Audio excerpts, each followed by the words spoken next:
盆景停止开花结果或生长缓慢，一般是树根出了问题，出现了烂根，或像这样几年没有换盆，树根拥堵，新的须根无法生长出来。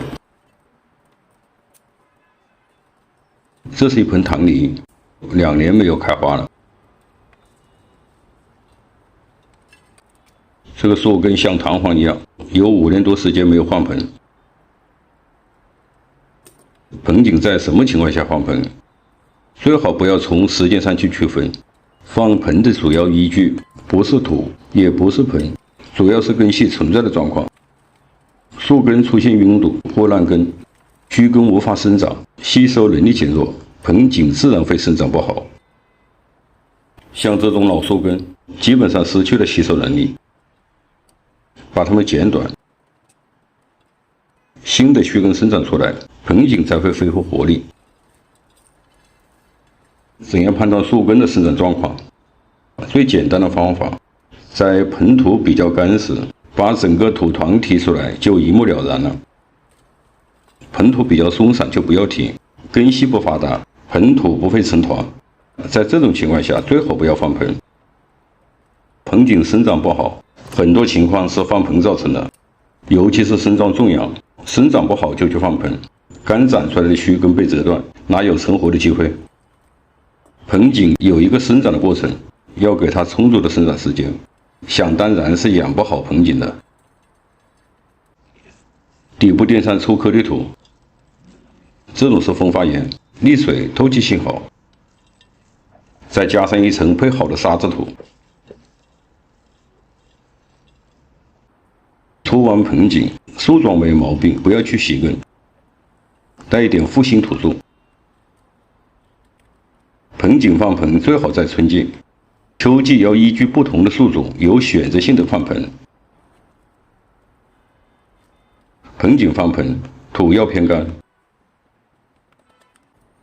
倒几下能更好的与根系接触，综合固定好。偏干的土遇水膨胀，与根系接触会更加紧密。20度多的气温，大约半个月左右，新根就会生长出来。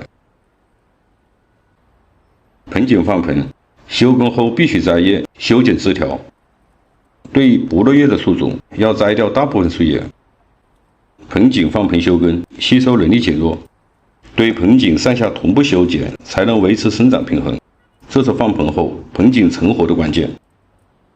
像棠梨这种落叶树种，把它剪个光头，按斜杠造型，把它做成一边倒的树势。这些粗枝都是后期养出来的，增强整个造型的动感，弥补枝干呆板的缺陷。新长出来的枝条比较凌乱，不要着急修剪，选择与树势方向趋同的枝条，盘杂或者是吊打定型。盆景不可能一次成型，需要年复一年的修剪调整，使树势凸显，造型更加丰满。出枝小后，再折返与树势方向相同。这种处理是盘杂中形成动感树势常用的方法。这盆棠梨的成型过程基本是按照这种方法培育的。整体盘杂调整后再修剪。这种太过张扬的枝条，把它剪短。在盆景的修剪中，枝条留长留短主要依据造型。新芽生长出来，要给它们留足生长的空间。像这种就属于多育枝条。